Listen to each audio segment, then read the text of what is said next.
कभी कभी अपराधियों का जो मनोबल है वो सिर्फ इसलिए भी बढ़ जाता है क्योंकि उनको पुलिस का संरक्षण प्राप्त होता है। और आज की हमारी सनसनीखेज घटना और कहानी में भी कुछ यूं ही हुआ, जिसके परिणाम स्वरूप एक मासूम बच्ची को न्याय मिलने में पूरे 4 साल का वक्त लग जाता है। और 4 साल के लंबे अंतराल के बाद जैसे ही इस घटना कहानी का खुलासा होता है, तो कहीं ना कहीं देश दुनिया में बैठे हुए लोग तरह तरह की बातें कर रहे हैं। यहाँ तक कि पुलिस की कार्यप्रणाली पर तमाम तरीके के सवाल खड़े कर रहे हैं। पुलिस की चारों तरफ फजीहत हो रही है, पुलिस की नाक में दम कर दिया है। तो साथियों, स्वागत है आप सभी का आज की एक और नई घटना कहानी में। मैं हूं आपका अपना सुशील कश्यप, हरियाणा से। और आज की जो हमारी सनसनीखेज घटना और कहानी है वो दरअसल संबंधित है उत्तर प्रदेश से। उत्तर प्रदेश का एक ज़िला पड़ता है प्रयागराज, और उसी प्रयागराज ज़िले के अंतर्गत एक थाना पड़ता है दारागंज। और दारागंज थाने के अंतर्गत ही एक कॉलोनी में रहने वाली उमा शुक्ला नाम की महिला, वही उमा शुक्ला जो कि विधवा है, उसके पति की सालों साल पहले बीमारी की वजह से मौत हो चुकी है। और पारिवारिक सदस्यों की बात करें तो परिवार अब छोटा ही बचा है। परिवार में 3 बच्चे बताए जा रहे हैं, 2 बेटियां और एक बेटा। परिवार में बेटा जिसका नाम है भोला, और परिवार में सबसे छोटी बेटी जिसका नाम है रचना। वही रचना जिसकी उम्र की बात करें तो 19 साल बताई जा रही है। और कहीं दिखने में रचना इतनी ज़्यादा खूबसूरत है कि उसकी खूबसूरती के चर्चे दूर दूर तक हैं। कोई भी व्यक्ति यदि पहली नज़र में उस रचना को देखेगा तो निश्चित तौर पर दिल दे बैठेगा, कहीं ना कहीं उसको देखकर आकर्षित हो जाएगा। और मैं बात कर रहा हूँ अप्रैल 16 2016 के सुबह लगभग 9 बजे का समय रहा होगा। और सुबह सुबह 9 बजे उसी रचना के मोबाइल फ़ोन पर एक फ़ोन कॉल आती है। और फ़ोन कॉल को सुनकर कहीं ना कहीं रचना अपनी स्कूटी को उठाकर सीधे निकल पड़ती है बाज़ार की तरफ। और जाते वक्त 2 टूक शब्दों में बोलती है कि मम्मी मैं बाज़ार जा रही हूँ, जल्दी ही घर वापस आ जाऊंगी। शाम हो जाती है, लेकिन साथियों वो जो रचना नाम की लड़की थी वो वापस नहीं आती। और जब इंतज़ार करने के पश्चात भी रचना घर वापस नहीं आई, तो उसकी माँ उमा शुक्ला का रह रह करके दिल जो है धड़कने लगता है। वो परेशान और निराश हो रही थी। चारों तरफ उसको ढूंढने का प्रयास किया जाता है, जगह जगह फ़ोन मिलाए जाते हैं, लेकिन तमाम प्रयास और प्रयत्न के पश्चात भी जब उनकी लाडली बेटी रचना की कोई कोर खबर नहीं लगी, तो आखिरकार वही उमा शुक्ला नाम की विधवा महिला अन्य पड़ोसियों को साथ लेकर नज़दीकी थाने में जाती है। और जाकर के लिखित में निवेदन और आग्रह करती है कि साहब जी, मेरा नाम है उमा शुक्ला, मेरे पति की कई साल पहले मौत हो चुकी है। मेरी एक लाडली बेटी है जिसका नाम है रचना, उम्र की बात करें तो 19 साल है। वो सुबह ये कहकर घर से निकली थी कि मैं जल्दी ही वापस आ जाऊंगी, लेकिन देखो हुआ यूं कमाल कि कल सुबह से निकली हुई मेरी बेटी अब तक भी वापस नहीं आई। तमाम लोग परेशान हैं, उसको ढूंढिए, उसका पता लगाकर हमें वापस करिए। तो कहीं ना कहीं जो पुलिस थी मामला दर्ज करने की बजाय कुछ इस तरीके से अजीबोगरीब सवाल और जवाब करने लगती है, जो सवाल और जवाब शायद उस पुलिस अधिकारियों को नहीं करने चाहिए थे। वो पुलिस अधिकारी बोलते हैं कि मैडम साहिबा, क्यों परेशान होते हो, ये छोटी मोटी खबरें तो आए दिन का खेल हैं, कोई बात नहीं, मामला दर्ज कर लिया गया है। यदि कोई खोर खबर लगेगी, कोई सूचना हमें मिलेगी, तो निश्चित तौर पर आपको इतला कर दिया जाएगा, आपको बता दिया जाएगा। अभी फ़िलहाल आप यहाँ रोने धोने की बजाय घर में जाइए, अपने घर को संभालिए। कहीं ना कहीं जो पुलिस थी वो टाल मटोल कर रही थी। जिस संजीदगी से, जिस तत्परता से पुलिस को कार्रवाई करनी चाहिए थी, शायद नहीं कर रही थी। और आखिरकार वो उमा शुक्ला नाम की महिला वापिस अपने घर आ जाती है। और घर आकर अगले ही दिन सुबह जैसे ही अखबार को पढ़ रही थी, तो फ्रंट पर छपी हुई एक खबर उसके दिल और दिमाग में रड़कने लगती है, खटकने लगती है। चूंकि अखबार के फ्रंट पर एक बड़ी सारी तस्वीर छापी गई थी, जिस तस्वीर में एक लड़की को आध जला दिखाया गया था। और उमा शुक्ला का दिल जो है धड़कने लगता है, धधकने लगता है। और वो ये बिल्कुल स्पष्ट हो चुका था कि हो ना हो ये उसकी ही बेटी रचना है। और उस अखबार की कटिंग को लेकर उमा शुक्ला उसी नज़दीकी थाने में पहुंच जाती है, जिस थाने में उसने अपनी बेटी की गुमशुदगी की रपट दर्ज करवाई थी। लेकिन पुलिस जो है कोई गंभीरता इस पूरे मामले में नहीं दिखा रही थी, और पुलिस सिर्फ और सिर्फ लिपापोती कर रही थी।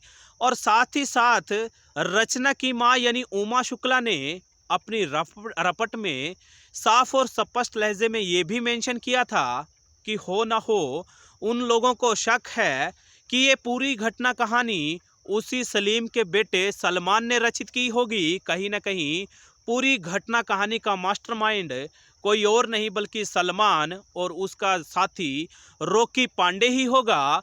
लेकिन पुलिस जो है ये भी देखा जा रहा है, ये भी माना जा रहा है कि सलीम जो कि एरिया का नामी गिरामी व्यक्ति था, कहीं ना कहीं राजनीति में अच्छा खासा रुसूख रखता था। चूंकि वो जो पहले भी कई तमाम दबंग नेताओं के नज़दीकी रह चुका है, और शायद यही वजह रही होगी कि पुलिस जो है उतनी गंभीरता से इस पूरे मामले को नहीं देख रही थी, जिस गंभीरता से उसको ये मामले की छानबीन आखिरकार करनी चाहिए। और बस एक ही उम्मीद थी, और वो उम्मीद थी माननीय योगी आदित्यनाथ। चूंकि अगले ही साल 2017 में भारतीय जनता पार्टी की सरकार बहुमत से उत्तर प्रदेश में आ जाती है, और मुखिया के तौर पर आ जाते हैं योगी बाबा। और वही योगी बाबा जिनके जनता दरबार से तमाम बेसहारा कहें या फिर लाचार और बेबस कहें, तमाम लोगों को बहुत सारी आस और उम्मीद रहती थी। और उसी उमा शुक्ला को भी लगने लगता था कि हो ना हो योगी बाबा के दरबार में उसकी मासूम बेटी को न्याय ज़रूर मिलेगा। वो लिखित में शिकायत को लिखकर कहीं ना कहीं पहुंच जाती है योगी दरबार में। लेकिन योगी दरबार के भी कई बार चक्कर काटने के बावजूद भी उस उमा शुक्ला नाम की महिला की बेटी को न्याय नहीं मिला। लगभग सारे दरवाजे उसके लिए बंद हो चुके थे। लेकिन एक रिश्तेदार के माध्यम से उस उमा शुक्ला को ये पता लगता है कि एक विकल्प और बचा है, जहां पर वो आग्रह कर सकते हैं, निवेदन कर सकते हैं, और हो ना हो उस दरबार से कोई भी खाली हाथ वापस नहीं लौटा। उस दरबार का नाम है इलाहाबाद हाई कोर्ट। और आखिरकार इलाहाबाद हाई कोर्ट में उमा शुक्ला नाम की वो विधवा महिला तहरीर दे देती है, अर्जी डाल देती है।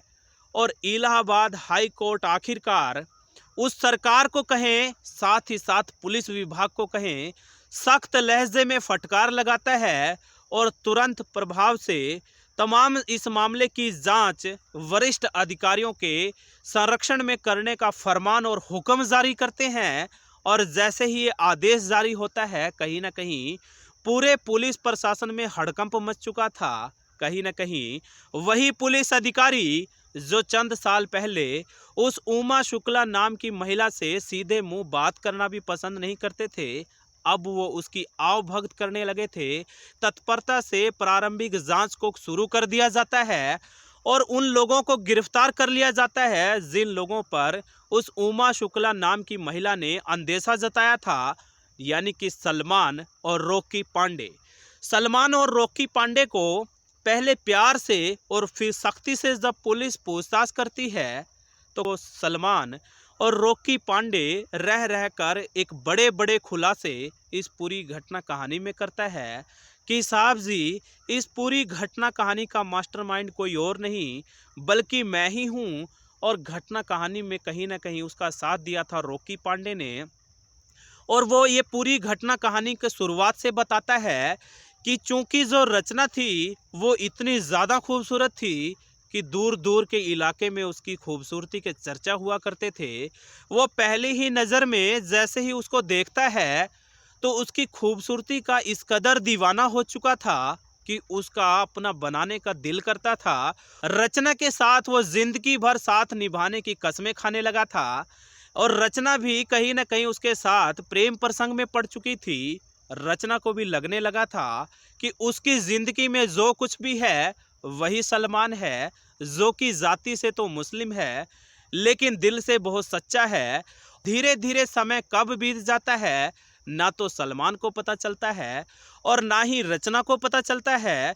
सलमान जो चूंकि एक ऐसे परिवार से ताल्लुक रखता था जो कि राजनीति में भी रसूख रखता था, कहीं ना कहीं नामी गिरामी हस्ती हुआ करती थी। देखते ही देखते इतना समय बीत जाता है कि कब क्या हो गया किसी को पता ही नहीं चला।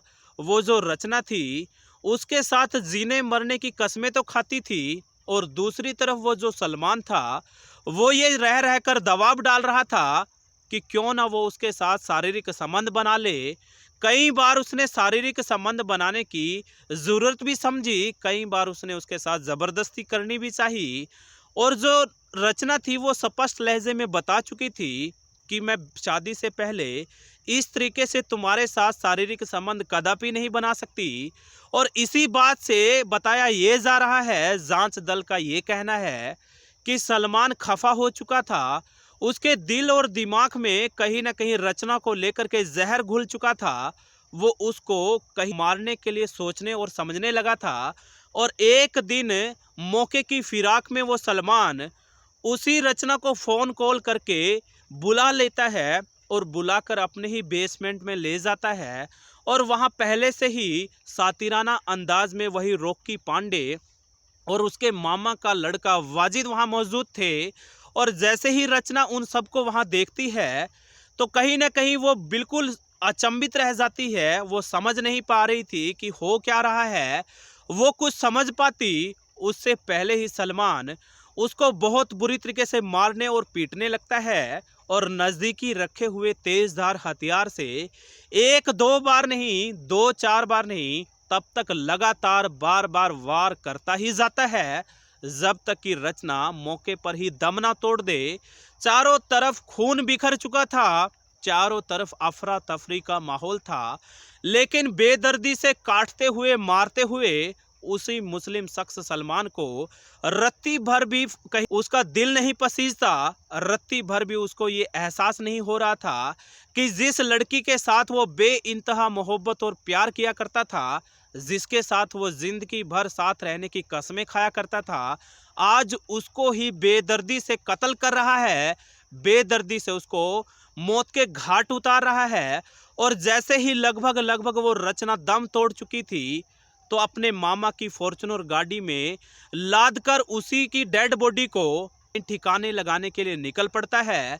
लेकिन सारी रात जद्दोजहद करने के पश्चात भी जब वो उसकी डेड बॉडी को किनारे नहीं लगा पाया तो आखिरकार उसने जो है एक जंगल के रास्ते ले जाकर उस डेड बॉडी को फेंक दिया। वहां से तमाम लोग जो है चले जा चुके थे, लेकिन वही शातिर सलमान नाम का लड़का और पेट्रोल की कैन भर कर के अपने साथ ले जाकर उसी जगह पहुंच जाता है जिस जगह उसने रचना का कत्ल करके फेंका था। और रचना की बॉडी पर तमाम पेट्रोल छिड़क कर सलमान उसको आग लगा देता है। और अगले ही दिन उसकी डेड बॉडी जो जली हुई थी अखबार की सुर्खियां बन जाती है। कहीं न कहीं वही उमा शुक्ला नाम की महिला जैसे ही उस खबर को देखती है कहीं न कहीं उसका माथा ठनकने लगता है। वो कह उठती है कि हो ना हो ये उसकी ही बेटी है। रो रो कर बुरा हाल हो चुका था। कहीं ना कहीं लोग समझ नहीं पा रहे थे कि भला ये हो क्या रहा है। बहरहाल इस पूरे मामले में अदालत ने जैसे ही इसमें जीराबाजी करी, तमाम लोगों पर संगीन धाराओं में मामला दर्ज कर सख्त से सख्त सजा की मांग की जा रही है। उम्मीद आज जताई जा रही है कि सलमान और उसके सहयोगी साथियों की बची खुची जिंदगी सलाखों की काल कोठड़ी में गुजरेगी और कहीं न कहीं उसी काल कोठड़ी में बैठकर तमाम अपराधी अपने किए कर्मों की पछतावा करेंगे और साथ ही साथ जो लोग हैं वो देश दुनिया के कोने में नुक्कड़ चौराहे पर बैठकर उसी पुलिस प्रशासन की फजीहत कर रहे हैं। कहीं ना कहीं बड़े बड़े सनसनीखेज सवाल उठा रहे हैं कि यदि पुलिस प्रशासन ने समय रहते कार्रवाई की होती, उसकी मां की बातों को दरकिनार ना किया होता, तो शायद वो बेटी को बहुत पहले ही न्याय मिल गया होता। साथ ही साथ जो पुलिस की छवि लोगों के बीच थी वो भी छवि धूमिल ना होती। तो साथियों, ये थी आज की हमारी सनसनीखेज घटना और कहानी। आप लोगों को कैसी लगी कमेंट बॉक्स में ज़रूर बताइएगा। और आपको ये भी बताता चलूँ कि इस तरीके की घटना और कहानियों को सुना करके हमारा मकसद कोई आपको परेशान करना नहीं होता, बल्कि हमारा मकसद सिर्फ और सिर्फ आप लोगों को जागरूक करना है, सचेत करना है, ताकि इस तरीके की घटना कहानी आप लोगों की ज़िंदगी में घटित हो उससे पहले ही आप अपने आप को सतर्क कर सकें, आप अपने आप को आगाह कर सकें। बहुत बहुत शुक्रिया, बहुत बहुत धन्यवाद।